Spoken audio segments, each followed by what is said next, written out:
Santo Jesús, amén y nombre. amén. Halleluja, praise God. Welkom iedereen naar onze Bijbelstudie. Gloria a Dios. Bienvenido a todos a nuestro estudio bíblico. Amen, amen. Dankjewel, brother Victor, dat je bent wel ziek, maar je gaat ons helpen vanavond. Praise God. Amén. El Amen, hermano da las gracias porque le ayudamos aquí con la amen, traducción. Amén. amen. Amen. Laat ons onze Bijbel openmaken naar 1 Petrus, hoofdstuk 3 en vers 21. Vamos a primera de Pedro 3:21. Amén. Amen. 1 Petrus hoofdstuk 3 vers 21 zegt, als tekenbeeld ervan red u thans de doop, die niet is een afleggen van lichamelijke onreinheid, maar een bede van een goed geweten tot God, door de opstanding van Jezus Christus. Dice así, el bautismo que corresponde a esto ahora nos salva, no quitando las inmundicias de la carne, sino como la aspiración de una buena conciencia hacia Dios por la resurrección de Jesucristo. Amen. De titel van onze Bijbelstudie vanavond is de doop noodzakelijk om gered te worden? El título de la enseñanza esta noche ¿es necesario el bautismo para ser salvo? Amen. Nou, in de Amén. Bijbelstudie vanavond zullen wij de vraag beantwoorden, is de dood noodzakelijk om gered te worden? Y entonces esta noche con el estudio vamos a resolver esta pregunta, si es necesario el bautismo para ser salvo. Amen. Voordat wij dat kunnen doen, Y antes de hacer esto, moeten wij definiëren wat wij bedoelen met gered zijn. tenemos que definir qué es lo que quiero decir con ser salvo. Wat bedoelen wij als wij zeggen dat wij gered zijn? ¿Qué es lo que yo quiero decir cuando digo ser salvo? Amen. Ja, Jezus heeft ons gered van het leven van zonde. Sí, el Señor nos ha salvado de una vida en pecado, amén. Maar hoe spreekt de Bijbel over gered worden? Pero, ¿qué dice precisamente la Biblia de ser salvo? Nou, wanneer gered in de Bijbel wordt gebruikt, Cuando la palabra salvo se usa en la Biblia, verwijst dit vaak naar een proces. generalmente nos indica un proceso, amén. Verlossing is een proces. Porque eh, ¿cómo? Salvación. La salvación, pero hay otra palabra. Ah. También es un proceso, amén. Amen. Als voorbeeld, in Romeinen hoofdstuk 10, vers 13. Por ejemplo, hay un ejemplo muy bueno en Romanos 10:13. In Romeinen hoofdstuk 10, vers 13 lezen wij, want en iegelijk die de naam des Heeren zal aanroepen, zal zalig worden. Dice, porque todo aquel que invocare el nombre del Señor será salvo, amén. Amen. Er staat niet, want wie de naam van de Heer aanroept, is gered. No dice que aquel que nombre el nombre del Señor será salvo. Nee, er staat dat hij of zij zalig of gered zullen worden. Aquí está diciendo que él o ellos serán salvos, amén. Het is een proces. O sea, aquí está hablando de un proceso, amén. Het is hetzelfde als toen Jezus sprak over de doop in Marcus hoofdstuk 16 en vers 16. Es como cuando el Señor también habló en Marcos 16:16 sobre el bautismo, amén. Amen. Marcus hoofdstuk 16 vers 16 zegt, die geloof zal hebben en gedoopt zal zijn, zal zalig worden. Maar die niet zal geloof hebben, zal verdoemd worden. Amén. Dice traduciéndolo del versículo en holandés, dice, aquel que cree y que sea bautizado será salvo, pero el que no cree será condenado. Amén. Zie, Jezus zei niet dat hij of zij die gelooft en gedoopt is, zalig of gered is. Aquí no está diciendo el Señor precisamente que el que sea salvo y que se bautice será salvo. Nee, hij zei dat zij gered zullen worden. Dice serán salvos, no son salvos. Amén. Amen. Verlossing is een proces. Entonces podemos ver que La salvación es un proceso, amén. Amen. Nou, de reden dat dit belangrijk Y la razón, hermanos, por lo que esto es muy importante, is omdat er christenen zijn die denken dat ze gered zijn, maar dat zijn ze niet. es que hay cristianos que piensan que por algo ya son salvos, pero no lo son en realidad. They denken dat ze alles hebben gedaan wat nodig is om gered te worden. Porque ellos piensan, bueno, yo ya hice todo lo que tengo que hacer, los requisitos, digamos, para ser salvo, En zij doen niets meer aan hun geestelijk leven. pero entonces no hacen nada más ya por su propia vida espiritual. Maar luister wat er staat in Filippenzen hoofdstuk 2 in vers 12. Pero miremos lo que se encuentra en Filipenses 2:12. Filippenzen hoofdstuk 2 vers 12 zegt, alzo dan, mijn geliefden, gelijk gij te alle tijd gehoorzaam geweest zijt, niet als in mijn tegenwoordigheid alleen, maar veel meer nu in mijn afwezen. Werk uw zelfzaligheid met vrezen en beven. Amén. Dice, por tanto, amados míos, como siempre habéis obedecido, no como en mi presencia solamente, sino mucho más ahora en mi ausencia, ocupaos en vuestra salvación con temor y temblor. Amén. Amen, amen. Nou, ik ben meer dan 40 jaar gedoopt in Jezus' naam en vervuld met de Heilige Geest. El hermano ya tiene más de 40 años de haber sido bautizado en el nombre de Jesús y de haber sido lleno con el Espíritu Santo. En ik werk nog steeds aan mijn redding met vrezen en beven. Y el hermano sigue trabajando en su salvación con temor y temblor, hermanos. Ik ben nog steeds bezig met het proces. El hermano todavía sigue ocupado con ese proceso. Ik werk nog steeds aan mijn geestelijk leven. Él sigue trabajando en su vida espiritual, amén. Zie, ik zal gered worden als ik in de hemel ben. Hermano, yo voy a ser apenas salvo ya cuando me encuentre en el cielo. Maar tot die tijd zal ik Gods genade nodig hebben. Pero hasta ese tiempo yo voy a necesitar siempre de la gracia de Dios. Ik zal Gods vergeving nodig hebben. Voy a necesitar todo el tiempo el perdón de Dios, amén. Ik zal elke dag moeten bidden en God zoeken. Yo voy a seguir mientras tanto teniendo que buscar al Señor y orarle. Ik zal voor God moeten leven van dag tot dag. Y yo tendré que vivir para mi Dios día tras día, amén. Amen. Dus als wij het hebben over gered worden, Entonces, cuando tratamos de el ser salvos, moeten wij aanhouden dat het een proces is. entonces debemos de recordar siempre que es un proceso. Maar laat mij zeggen dat er delen van het proces zijn die heel belangrijk zijn om te doen. Pero déjeme decirle que hay partes del proceso que son importantes de realizar, amén. Zoals geloof, bekering, waterdoop en de vervulling van de Heilige Geest. Por ejemplo, el creer, el arrepentirse, el bautizarse y ser llenos del Espíritu Santo. Amen. Wij moeten dat allemaal doen. Hermano, es un proceso que debemos de hacer. Wij zullen niet gered worden als wij niet gedoopt en vervuld zijn met de Heilige Geest. No lograremos la salvación si no somos bautizados y llenos del Espíritu Santo, hermanos. Dat is wat Jezus zei in Johannes hoofdstuk 3. Eso es lo que el Señor afirmó en Juan 3, hermanos. Amen. 3:3. Johannes hoofdstuk 3, vers 3 zegt, Jezus antwoordt en zeide tot hem, voorwaar, zeg ik u, tenzij dat iemand wedergeboren worden, hij kan het koninkrijk Gods niet zien. Amén. Y lo dijo así. Respondió Jesús y le dijo, de cierto te digo, que el que no naciere de nuevo no puede ver el reino de Dios. Amen.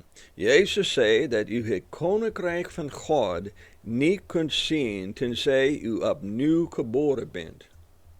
Aquí estaba afirmando el Señor Jesús que no podrías ver nunca el reino de Dios hasta que no nacieres de nuevo. Amen. Het niet kunnen zien van het koninkrijk van God betekent dat u geestelijk blind bent.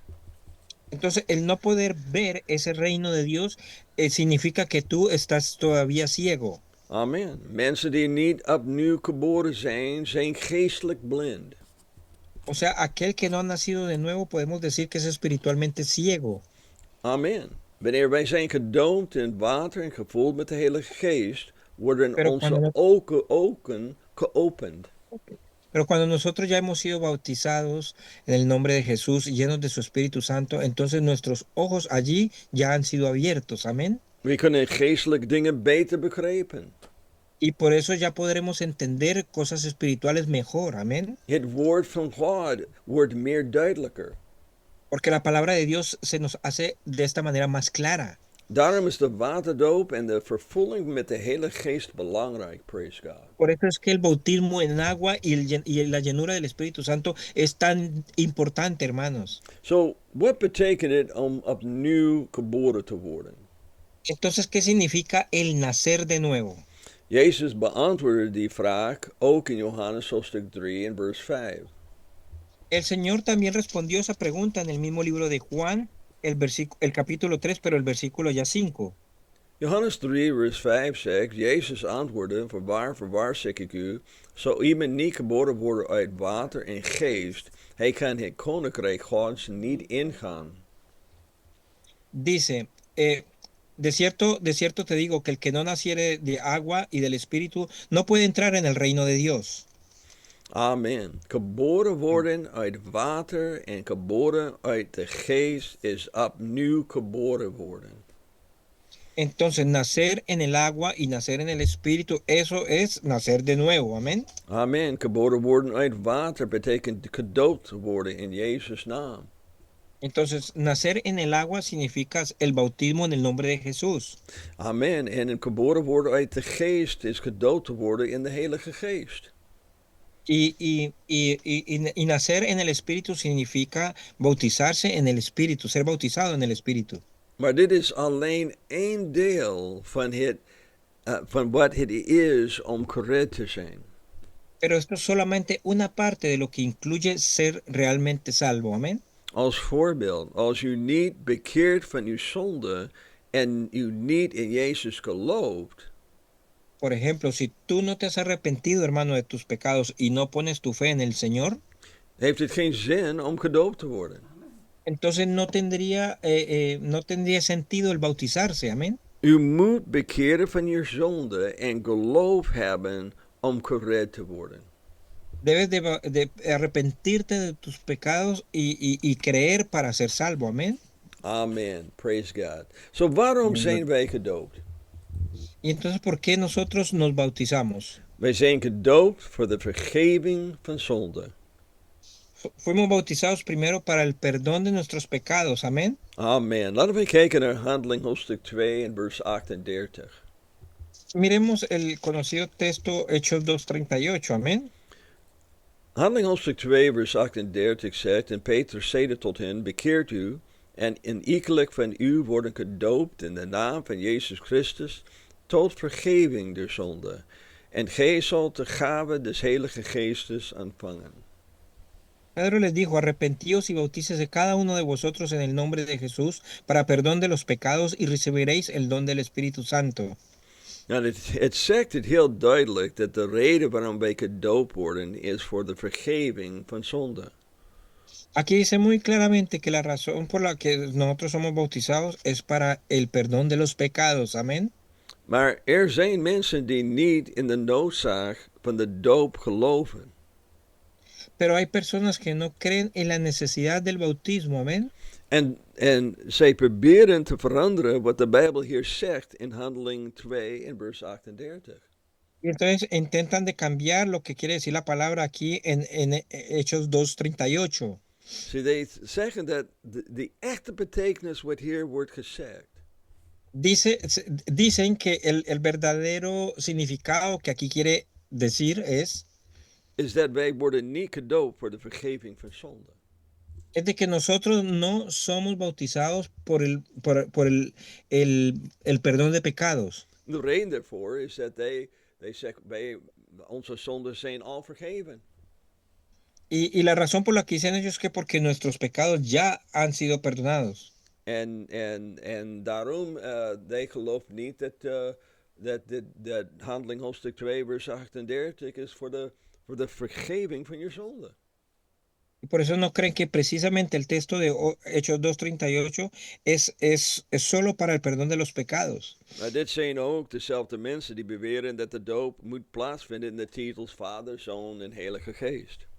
Como de la misma manera hay personas que todavía piensan que el bautismo se debe realizar en los títulos Padre, Hijo y Espíritu Santo. Amen. They begrepen niet dat de waterdoop is voor de kwijtschelding van zonde. Y ellos no entienden que el Missie. bautismo es para obtener la remisión de nuestros pecados. Amén. Amen. En het bloed van Jezus het over uw leven aangebracht. Y en ese momento en el agua es la sangre de Cristo que viene sobre tu vida. Amen. Nou, ik wil duidelijk zijn. Quiero ser muy claro, hermanos. Ik zeg niet dat het water van de doop verandert in bloed. Yo no estoy diciendo que es que el agua del bautismo se convierta como en una sangre. Ik bedoel het op een symbolische manier. Lo que estoy diciendo, obviamente, es de una manera simbólica. U kunt het vergelijken met het bloed dat op de deurposten van de huis in Egypte wordt geplaatst.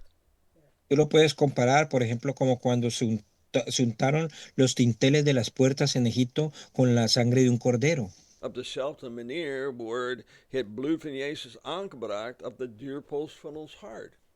De esa misma manera es como que la sangre de Cristo se ha puesto sobre nuestros tinteles de nuestro corazón. Amén.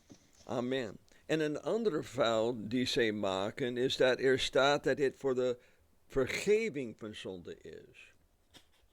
Y otra historia o argumento que ellos utilizan es que esto es para el perdón de los pecados. Net als ik zei, het woord vergeving in Handeling 2 in vers 38 is beter vertaald als kwijtschelding.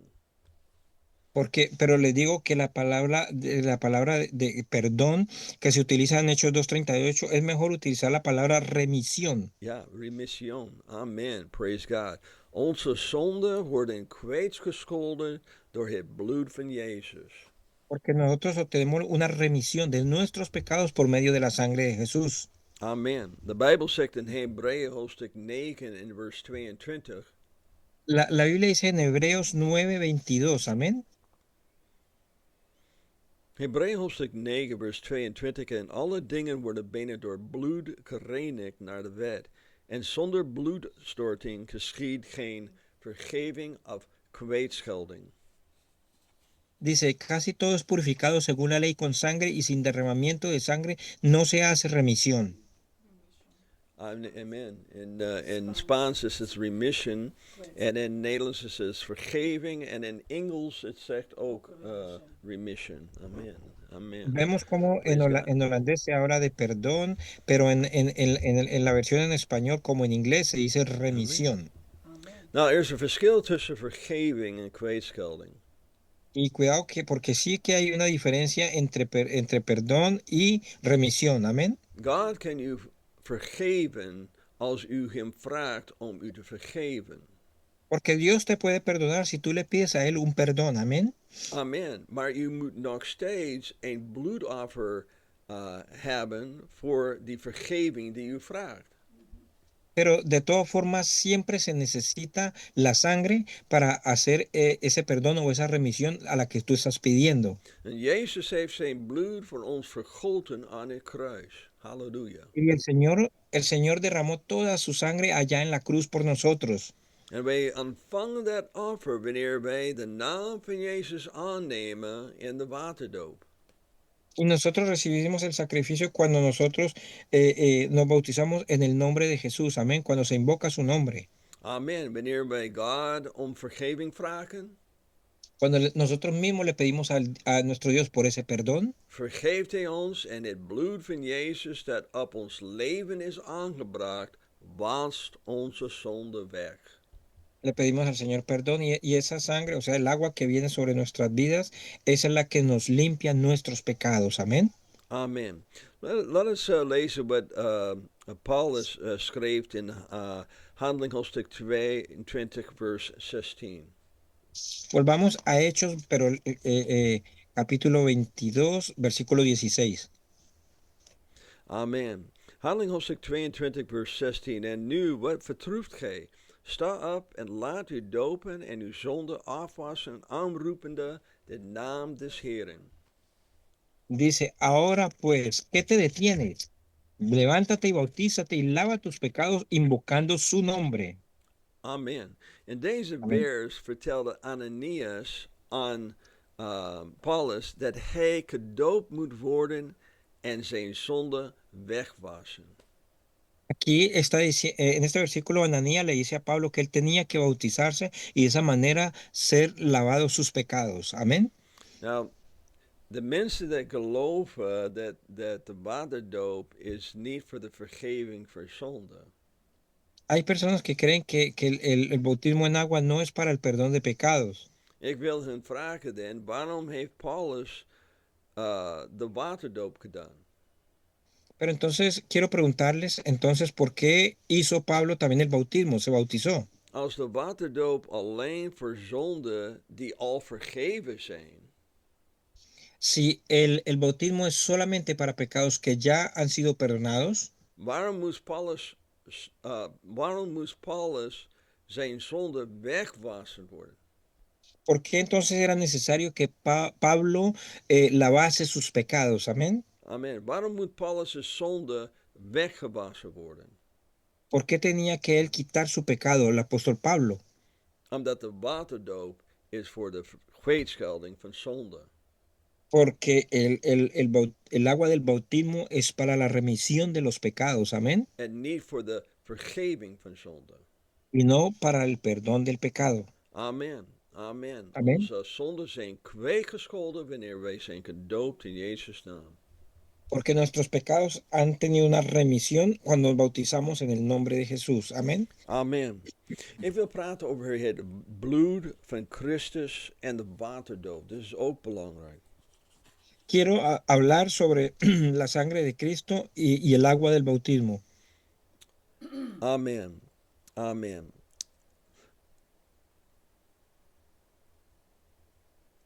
Because what's belangrijk is dat het bloed dat bij de waterdoop wordt aangebracht. Sorry, laten we meer hebben over het bloed dat bij de waterdoop wordt aangebracht. Sorry. Vamos a hablar sobre esa sangre que se nos da a nosotros en el momento del bautismo. Amén. Zie, veel mensen wezen dat de waterdoop af als noodzakelijk voor redding. Muchas personas dicen que esa agua del bautismo es necesaria para salvación. Omdat zij, veel mensen, they geloven niet dat de waterdoop is noodzakelijk voor redding.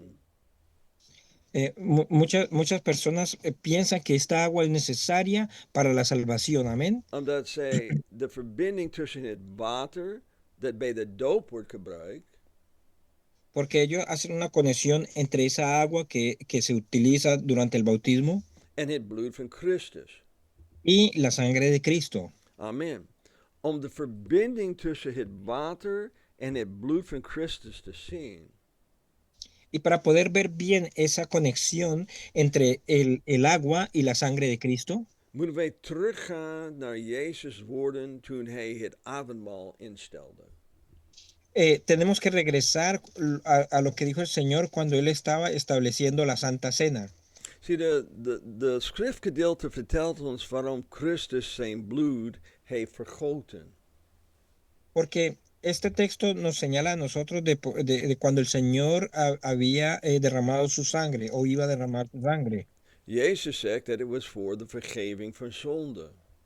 Porque el Señor mismo dijo que era para el perdón de los pecados. Nou, laten we dat lezen in Matthäus hoofdstuk 26, vers 27 en 28. Leámoslo mejor en Mateo 26, 27 y 28. Amén. Matthäus hoofdstuk 26, vers 27 zegt, en hij nam de drinkbeker en bedankt hebbende, gaf hun dien, zegde, drink allen daaruit. Vers 28, want dat is mijn bloed, het bloed des Nieuwe Testaments, het welke voor velen vergoten worden, tot vergeving der zonden. Dice, y tomando la copa y habiendo dado gracias, les dio diciendo, bebed de ella todos, porque esto es mi sangre del nuevo pacto que por muchos es derramada para remisión de los pecados. Amen. We weten dat als Jezus zijn bloed niet had vergoten. Sabemos, perdón, brother, sorry. Wij weten dat als Jezus zijn bloed niet Ah. had vergoten, Sabemos, hermano, que si el Señor no hubiese derramado su sangre, er geen vergeving van zonde zou zijn. entonces no hubiese ahora perdón para para el pecado o remisión. Tot op vandaag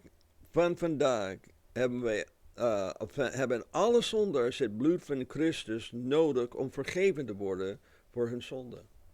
Hasta hoy día todo pecador necesita de la sangre de Cristo para poder tener remisión de pecados. Amén. Amen. Wij hebben de bloed van Jezus nodig voor vergeving van onze zonde. Entonces necesitamos la sangre de Cristo, hermano, para el perdón de nuestros pecados. Amen. De bloed van dieren kan het niet doen. Hermano, la sangre de los animales ya no lo puede hacer más. Dat is wat Hebreeën hoofdstuk 9, vers 13 en 14 zegt.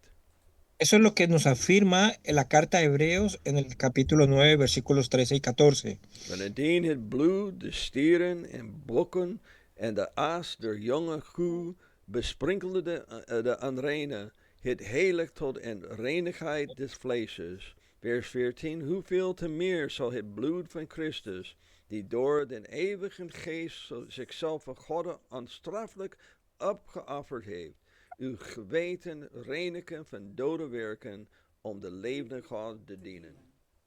Dice, porque si la sangre de los toros y de los machos cabríos y las cenizas de las becerras rociadas a los inmundos santifican para la purificación de la carne, cuánto más la sangre de Cristo, el cual mediante el Espíritu Eterno se ofreció a sí mismo sin mancha a Dios, limpiará vuestras conciencias de obras muertas para que sirváis al Dios vivo. Amén. Zie, wanneer wij Handeling hoofdstuk 2 vers 38 lezen, Entonces, de nuevo, cuando leemos Hechos 2:38, leren wij dat mensen zijn gedoopt in de naam van Jezus Christus tot vergeving van hun zonde. vemos allí que personas fueron bautizadas en el nombre de Jesús para el perdón de sus pecados. Dit toont aan dat de bloed van Christus is verbonden met de doop in water. Aquí esto nos muestra a nosotros que la sangre de Cristo allí es conectada, digamos, como al bautismo en agua. Amén. Amen. Johannes in het boek van Openbaring vertelt ons dat het bloed van Christus is wat ons zonde wegwast. Y el Juan en el Apocalipsis nos muestra que la sangre de Cristo es aquella que nos limpia, amén, o nos lava. Amen. Openbaring hoofdstuk 1, vers 5. Apocalipsis 1:5 está. Openbaring 1 vers 5 zegt, en van Jezus Christus die de getrouwe getuige is, de eerstgeboren uit de doden en de overste de koning der aarde, hem die ons heeft liefgehad en ons van onze zonde gewassen heeft in zijn bloed. Y de Jesucristo, el testigo fiel, el primogénito de los muertos y el soberano de los reyes de la tierra, al que nos amó y nos lavó de nuestros pecados con su sangre. Amen. Paulus vertelt ons ook in Efeze hoofdstuk 1 vers 7. Pablo también nos cuenta a nosotros en Efesios 1:7 that it is in Christus, dat christenen verlossing hebben door het bloed van Christus. Praise God. es en Cristo, solo en Cristo que tenemos la redención de nuestros pecados. Amén. Amen. Laat ons dat wij dat lezen. Efeze hoofdstuk 1 en vers 7. Veámoslo, Efesios 1:7. Amen. Efeze hoofdstuk 1 vers 7. Welke wij hebben de verlossing door zijn bloed, namelijk de vergeving der misdaden, naar den rijkdom zijner genade. Dice, en quien tenemos redención por su sangre, el perdón de pecados según las riquezas de su gracia. Amen. Nou, het woord verlossing in Efezer hoofdstuk 1 en vers 7. La palabra que aparece aquí como redención en Efesios 1:7 heeft te maken met het idee van het uitkopen uit slavernij. Tiene que ver con la idea de haber sido comprado de la esclavitud. Amén. Wij christenen zijn uit de slavernij bevrijd door het bloed van Christus. Halleluja. Nosotros los cristianos, hermanos, hemos sido comprados de la esclavitud por medio de la sangre de Cristo. Amén. Wij worden bevrijd door het bloed van Christus wanneer wij worden gedoopt. Halleluja. Y somos realmente libres por su sangre cuando nosotros somos bautizados. Amen. Wij hebben kwijtschelding van ons zonde gekregen. Y allí recibimos entonces remisión de nuestros pecados. Amén. Amen. 1 Petrus hoofdstuk 1, vers 18 en 19. Primera de Pedro 1, 18 y 19 dice: Amen. Vertelt ons dat wetende dat gij niet door vergankelijke dingen, zilver of goud verloofd zijt, uit het edele wandelingen, die u van uw vaderen overgeleverd is, vers 19, maar door het dierbare bloed van Christus, als van een onbestraffelijk en onbevlekte lam. Dice, sabiendo que fuisteis rescatados de vuestra vana manera de vivir, la cual recibiste de vuestros padres, no con cosas corruptibles como oro o plata, sino con la sangre preciosa de Cristo, como de un cordero sin mancha y sin contaminación. En dat bloed wordt aangebracht op onze leven wanneer wij worden gedoopt in Jezus' naam. Y esta sangre es traída a nuestra vida cuando somos bautizados en el nombre de Jesús, hermanos. Amen. En Hebreeën hoofdstuk 10 en vers 22 staat: En Hebreos 10:22 también podemos ver: Zo laat ons toegang met een waarachtige hart en volle verzekerheid des geloof, onze harten gereinigd zijnde van het kwaad geweten en het lichaam gewassen zijnde met reine water. Dice que acerquémonos con corazón sincero en plena certidumbre de fe, purificados los corazones de mala conciencia y lavados los cuerpos con agua pura. Amén. Amen, amen, praise God. It is het bloed van Christus dat mensen verzoent in een relatie met God. Hermano, es la sangre de Cristo que reconcilia a las personas en esa relación con Dios. En het komt door de waterdoop in Jezus' naam. Y esto viene por medio del bautismo en agua en el nombre de Jesús. Amén. Amen. Christus zijn, wij zijn gerechtvaardigd door het bloed van Christus. Nosotros somos justificados por medio de la sangre de Cristo, hermanos. Amen. En omdat wij door zijn bloed zijn gerechtvaardigd, Y como por su sangre nosotros somos justificados, is het resultaat verlossing, praise God. entonces el resultado de ellos es la redención. Amen. Het woord rechtvaardigen betekent simpelweg rechtvaardig maken. La palabra es, es que ya me olvidó. Se me olvidó. La palabra en justicia Ja, betekent om significa, rechtvaardig te maken. significa es hacerse justo, amén.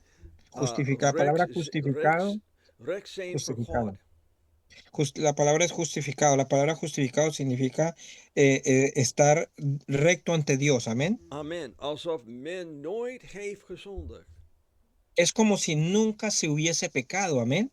Amen. Ja, iedereen heeft gezondigd. Claro que sí, todos han pecado, amén. Maar het zijn alleen christenen die voor God kunnen verschijnen alsof niet gezondigd te hebben. Pero solamente un cristiano es aquel que sí puede comparecer ante Dios como si nunca hubiese pecado. Amen. Wij worden gerechtvaardigd door het bloed van Jezus. Porque somos justificados por medio de la sangre de Cristo. Wanneer onze zonden worden weggewassen in het water van de doop. Cuando nuestros pecados son lavados allí en las aguas del bautismo. Amén. Amen. Nou, welke naam moeten wij gebruiken bij de doop? ¿Y qué nombre entonces debemos usar durante el bautismo? Amen. Nou, er is maar één naam die bij de doop gebruikt kan worden. Hermano, es solamente un nombre que puede ser utilizado en el bautismo And that naam is Jesus. y es el poderoso nombre de Jesús. Amén. Amen. And that naam is the naam van Jesus. El nombre es el nombre de Jesús. Het is de naam die Jezus heeft bevolen te gebruiken bij de waterdoop. Perdón, Het Bruder. is de naam die Jezus heeft bevolen te gebruiken bij de waterdoop. Ah, es el nombre que el Señor ordenó de usarse durante el bautismo en agua. Amén. Amen. Jezus zei dat wij moeten alle mensen dopen in de naam van de Vader, Zoon en Heilige Geest. Y él lo dijo de esta manera, que todas las personas deben de ser bautizadas en el nombre del Padre, del Hijo y el Espíritu Santo. Maar Vader, Zoon en Heilige Geest zijn geen namen. Pero usted puede entender, Padre, Hijo y Espíritu Santo no es un nombre, no son nombres. Amen. They zijn titels, praise God. Son títulos, gloria a Dios. Het zijn titels die verwijzen naar één naam. Son títulos que indican todos a un nombre. And that naam is Jesus, praise God. Y ese nombre es el nombre poderoso de Jesús. Amén, gloria a Amen. Dios. Amen. Waarom heeft Jezus het zo gezegd in Matthäus 28 en vers 19? ¿Por qué entonces el Señor lo dijo así en Mateo 28:19? Hij zei het zo omdat wij konden zien dat de naam van Jezus geen gewone naam was. Él lo dijo de esa manera para que nosotros pudiésemos ver que el nombre de Jesús no es un nombre ordinario, Maar het was een naam boven al andere namen. pero era un nombre que era sobre todo nombre. Amen. Praise God. Het is een naam, net als wat Filippenzen hoofdstuk 2, vers 10 en 11 zegt. Es como lo dice Filipenses 2, 10 y 11 así. Omdat in de naam van Jezus ik zal buigen alle knieën degenen die in de hemel en op de aarde en de andere aarde zijn. Vers 11. En alle tong zal belijden dat Jezus Christus de Heer zij, tot heerlijkheid Gods de Vaders. Dice, para que en el nombre de Jesús se doble toda rodilla de los que están en los cielos y en la tierra y debajo de la tierra, y toda lengua confiese que Jesucristo es el Señor para la gloria de Dios Padre. Amén. Amen. Ik heb wel u heel veel versen uit het boek van Handeling geven dat vertelt dat wij moeten gedoopt worden in Jezus' naam. Hermano, les podría dar, pero muchos versículos del libro de los Hechos en donde se especifica que debemos de ser bautizados en el nombre de Jesús. Maar dat is niet mijn bedoeling vanavond. Pero esa no es mi intención esta noche, hermanos. Mijn bedoeling vanavond is te laten zien hoe noodzakelijk het is om gedoopt te worden in Jezus' naam. La idea de esta noche era de que usted pudiese ver cuán necesario es de ser bautizado en el nombre de Jesús. Amén. Amen, amen, praise God. De Bijbel vertelt ons duidelijk dat Jezus bloed ons redt. La Biblia nos dice claramente que la sangre de Cristo nos salva. Maar de Bijbel zegt ook dat zijn bloed alleen toegankelijk is door de waterdoop in Jezus' naam. Pero también dice que tenemos esa entrada a su sangre por medio del bautismo en el nombre de Jesús. Het is door het water van de doop in Jezus' naam dat God onze zonde wegwast. Entonces es por medio de esa agua en el bautismo en donde nuestros pecados son lavados. Amén. Amen. Wij komen in contact met het bloed van Christus in het water van de doop. Y podemos decir que entonces allí es donde entramos en contacto con la sangre de Jesús en el agua del bautismo. Amén. Amen. Dan zijn wij in Christus. Y entonces allí es donde nosotros estamos en Cristo. Amén. En worden al onze zonden uit het verleden vergeven.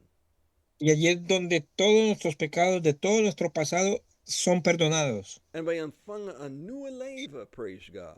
Y allí obtenemos una nueva vida. Amén. En nadat wij gedoopt zijn, Y después de que somos bautizados, zal zijn bloed ons blijven reinigen. allí su sangre permanecerá limpiándonos, amén, purificándonos, amén. En het zal blijven ons reinigen en zuiveren van alle onrechtvaardigheid. Nos mantendrá limpiando y purificándonos de toda injusticia, amén. Dat is als wij trouw blijven aan hem en onze zonde aan hem beleden. Eso sí, si mantenemos nosotros fieles a Él y confesando nuestros pecados. Amén. Amen. Bent u Amén. gedoopt in Jezus' naam? Hermano, ¿usted ya ha sido bautizado en el nombre de Jesús? Bent u gedoopt voor de vergeving van je zonde? ¿Ya ha sido bautizado para ese perdón que necesitas de tus pecados? Als u in Jezus gelooft Si tú crees en el Señor Jesús en u hebt zich bekeerd van je zonde, y si tú te has arrepentido o te arrepientes de tus pecados, waarom niet? entonces ¿por qué no hacerlo? Zie, dit is het begin van uw reddingsproces. Ese es el principio, hermano, de tu proceso de salvación. Maak een besluit vandaag Hoy toma esa decisión allí en laat je zonde weggewassen worden. y deja que tus pecados sean lavados, hermano. Amen. Let us Amén. bidden voor deze Bijbelstudy that we have net gehoord. Vamos a orar por este estudio bíblico que hemos escuchado hoy. Because dit is opgenomen. El estudio ha sido grabado En er gaan veel mensen naar dit luisteren. y luego muchas personas lo podrán escuchar, lo puede compartir. Laten we bidden dat andere mensen zal de besluit maken om gedoopt te worden. Y vamos a orar para que otras personas que lo vean después también tengan ese sentir de ser bautizados. Amén, en el En, nombre de Jesús. en te leven voor Jezus Christus, praise God. Para que puedan empezar esa vida en el Señor Jesús. Gloria a Dios. Amen, praise God, hallelujah. Because je weet niet hoeveel mensen dit boodschap zal bereiken. Porque hermano, usted nunca sabe cuántas personas a cuántas personas va a llegar este mensaje. Amen. Let's bidden samen. Por eso vamos a orar en estos momentos juntos creyendo. Heer Jezus, wij bidden dat u zal deze boodschap